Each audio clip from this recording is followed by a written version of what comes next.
sometimes birthdays are more of a bummer than a celebration. Fortunately, there's a local program helping our seniors beat the birthday blues.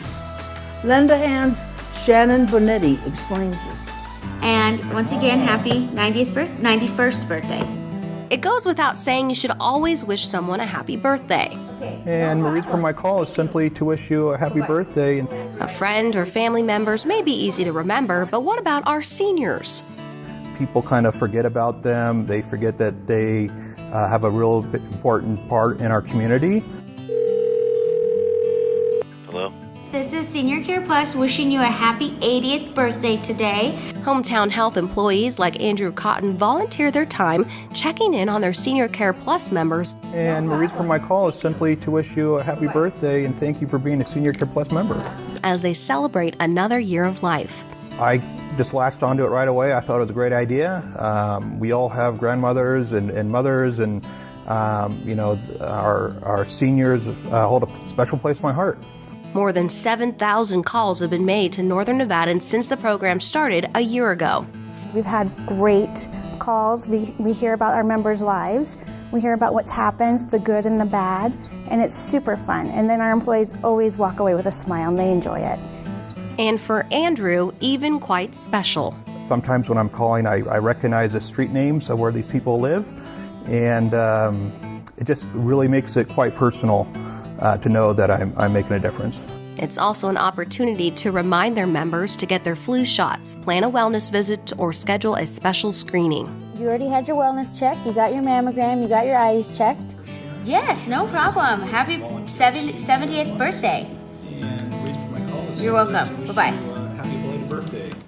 Such a wonderful thing they're doing for our community. I'm joined now by Larry Weiss with the Center for Healthy Aging to talk a little bit more about this and how important it is to reach out to our senior members. It's absolutely critical, and we can do it in many ways. I mean, just think about the old family, used to multi-generational family all together. We don't have that anymore. Kids are off in different countries and different parts of the state. But we need to have that connection to people, especially family, but friends, associates, business partners, anybody, because it's a killer when you don't socialize and you don't have friends in particular. Yeah, and unfortunately, isolation is very common in older folks.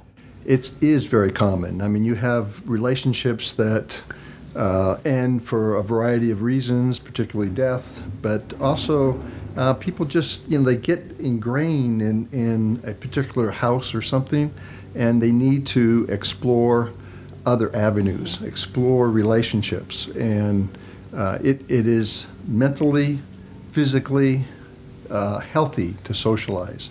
You live longer. The research shows that you live longer and live better.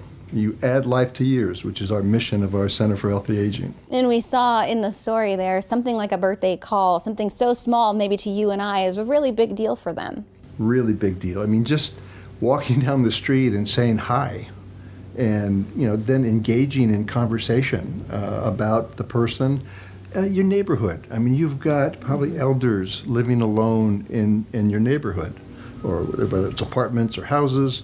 And they need to have contact, else they live a shorter life and live an unhealthy life. Yeah, absolutely. Well, hopefully our conversation today will inspire others out there to call their loved ones or check in on their neighbors, especially during the winter time right now. Yeah, and all kinds of other churches and clubs and other kinds of socialization is really important. All right. Thank you so much for your time, Larry.